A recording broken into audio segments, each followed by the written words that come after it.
No role plays, no conference calls, no BS. Chris and Lorenzo share 4 decades of combined experience to help you become a more effective leader. This is Hacking Your Leadership.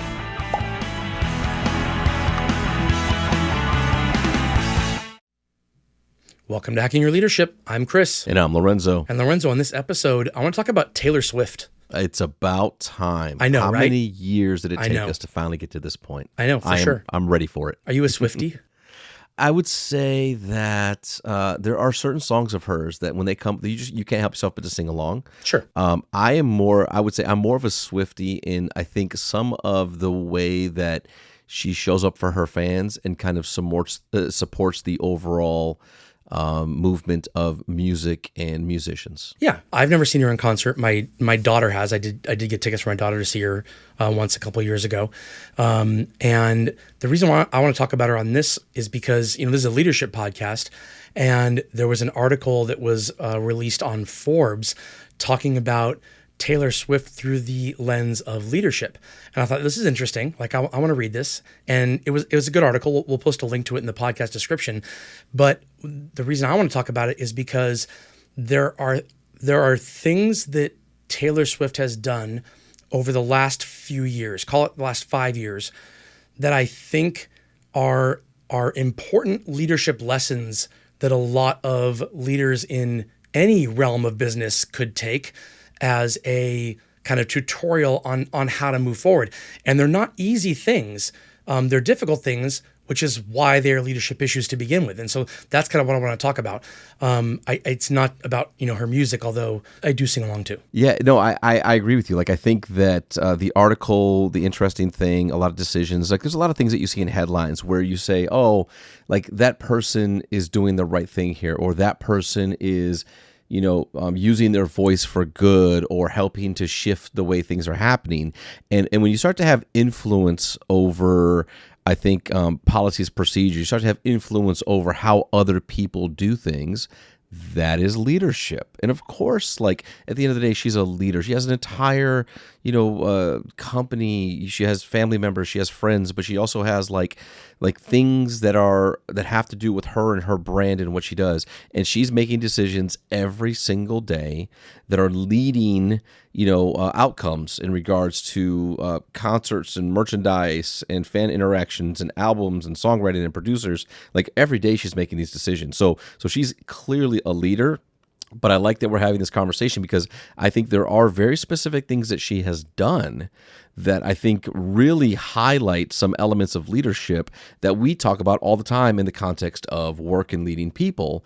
So like I'm looking forward to us to kind of dissect some of this because I think that it will resonate with a lot of people when you start to understand, how sometimes these decisions that are being made can be risky and can be outside of the norm, but are absolutely the right things to do as a leader when you're looking to influence the change that you want to see around you. Right. There was a documentary that she put out a few years ago, and there's some behind the scenes footage. And one of the scenes, it shows her talking with her staff, and I think her father's in the room too. And she's talking about wanting to speak out on a political issue. And she has been almost known for not speaking out on political issues for the longest time.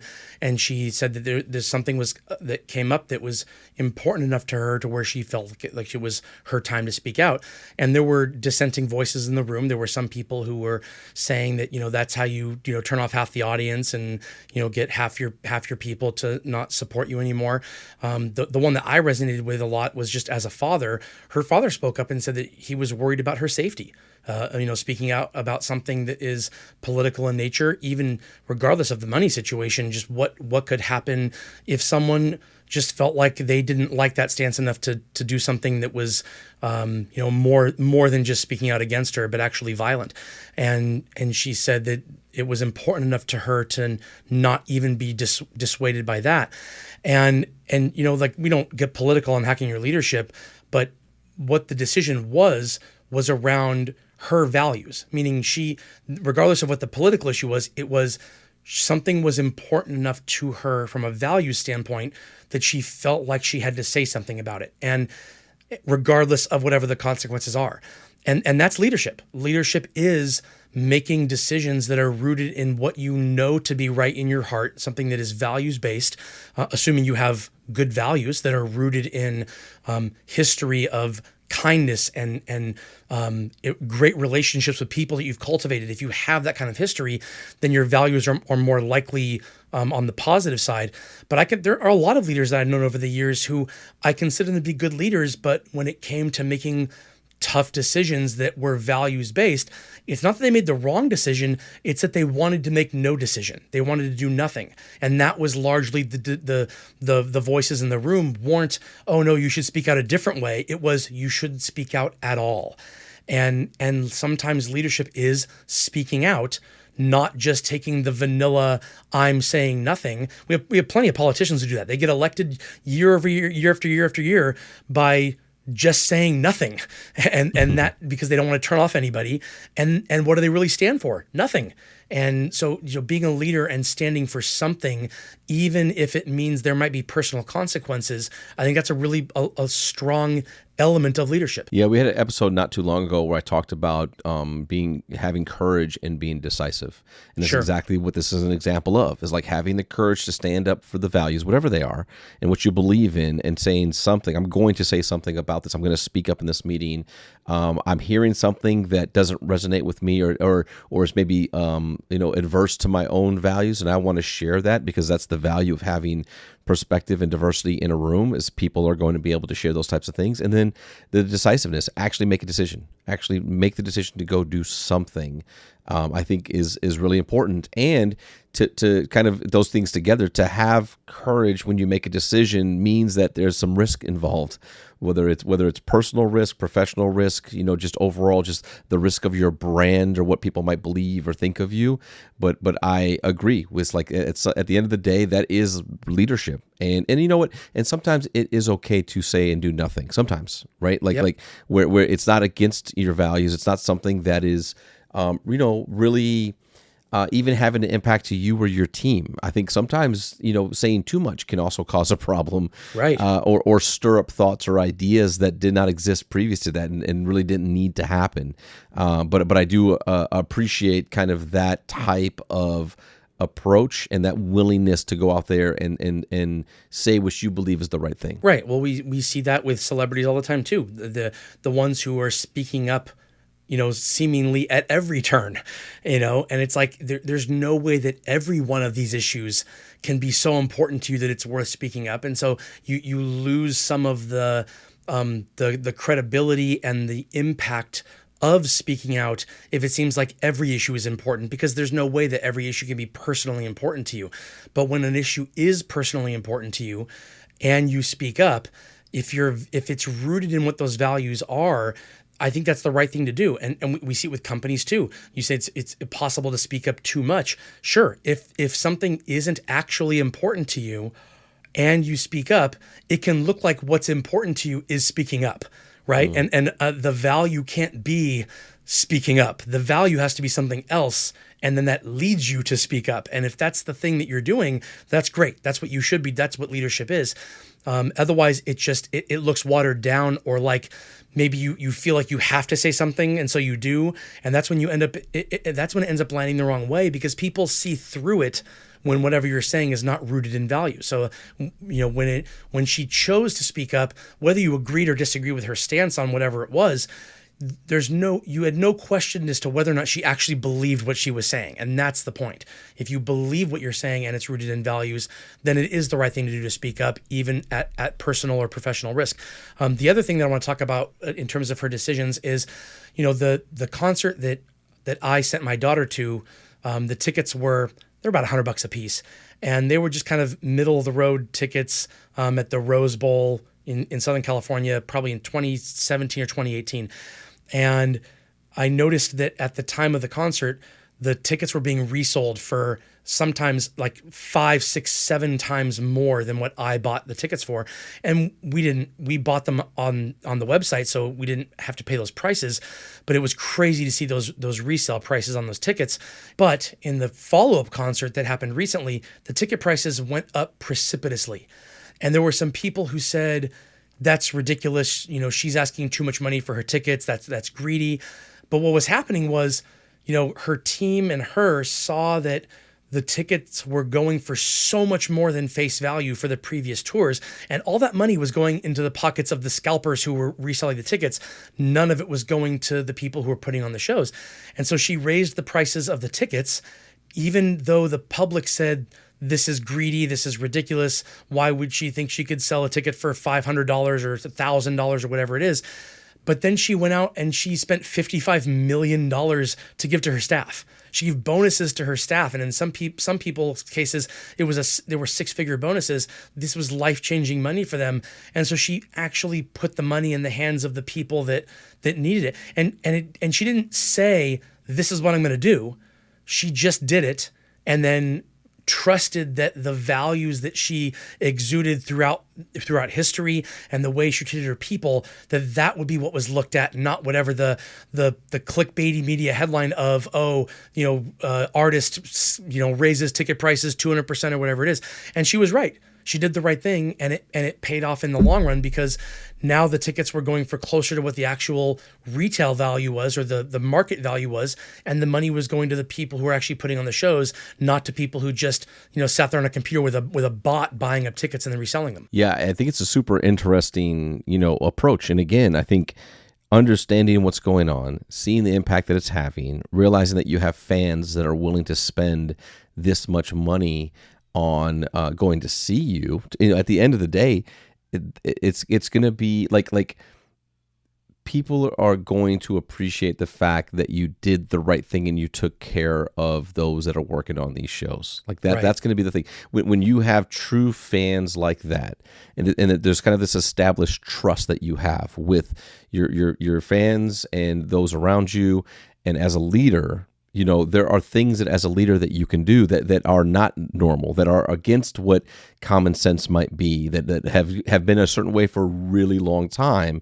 And you're kind of like challenging status quo here, and you're pushing back against, what's always happened that way. And you're able to do that because of the equity that you have from those that support you, and that those that know you, know your values, know your integrity. They give you a lot of grace to do those types of things because they have a belief that it's for a reason, and that the outcome is going to be beneficial for those that need it. Right? Like that's just kind of it's what you get to have when you're a leader, that you have that type of relationship with your people around you. And so for her to do that, and then for her to turn around and to give that kind of money to those working on her shows, like, guess what? I bet you there's a lot of people that want to work on her shows now.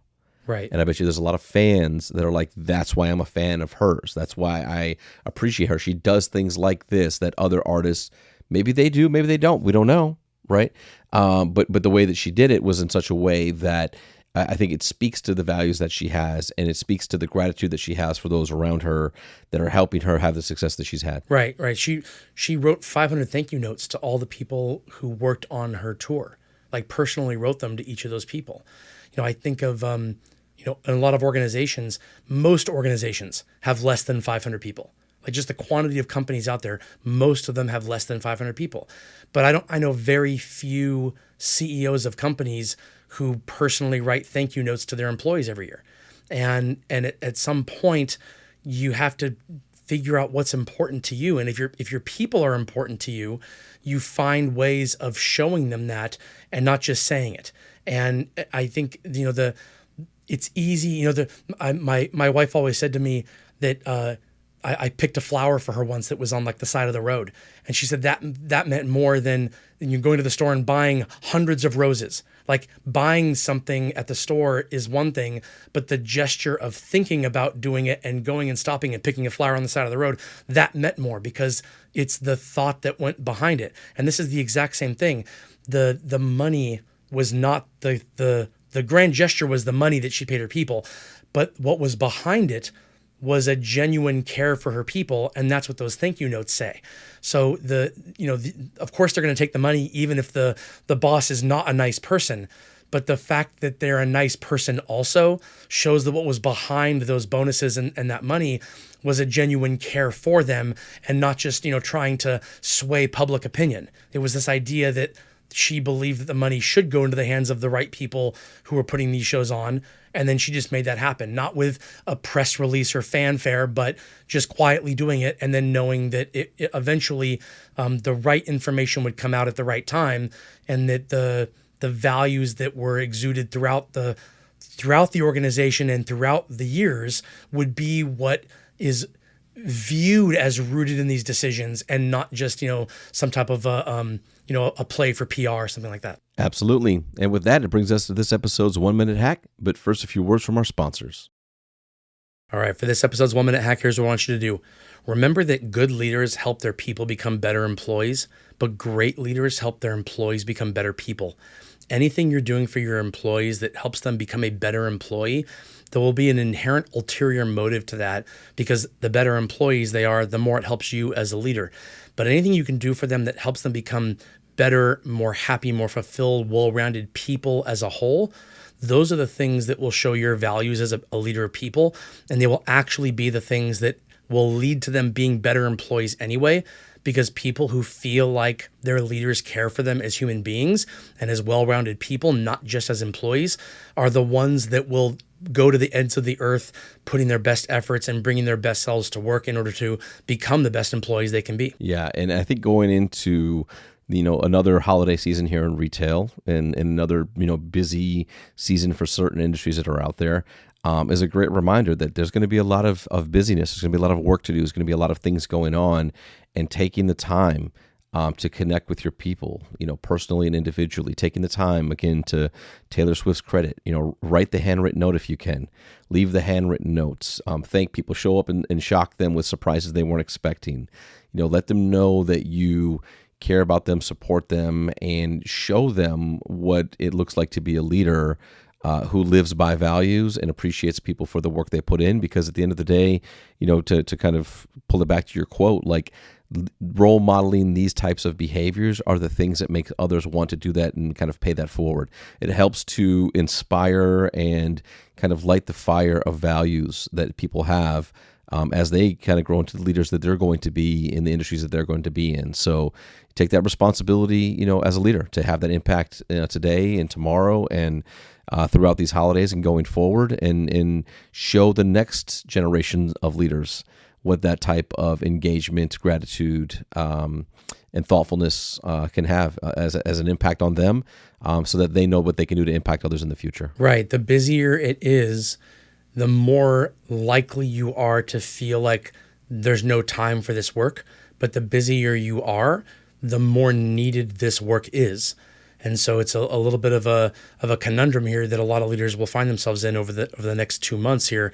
But this is the time of year when your people need the humanity side of you as a leader most. So whatever you can do to kind of slow things down a little bit when it comes to them understanding what's important to you, the better work and more productive work you're going to get out of them. And not just for the holiday season, but coming out of the holiday season in the long run too. People who trust their leaders will work hard for them. Absolutely. And with that, it brings us to the end of this episode. This is Hacking Your Leadership. I'm Lorenzo. And I'm Chris. And we'll talk to you all next time.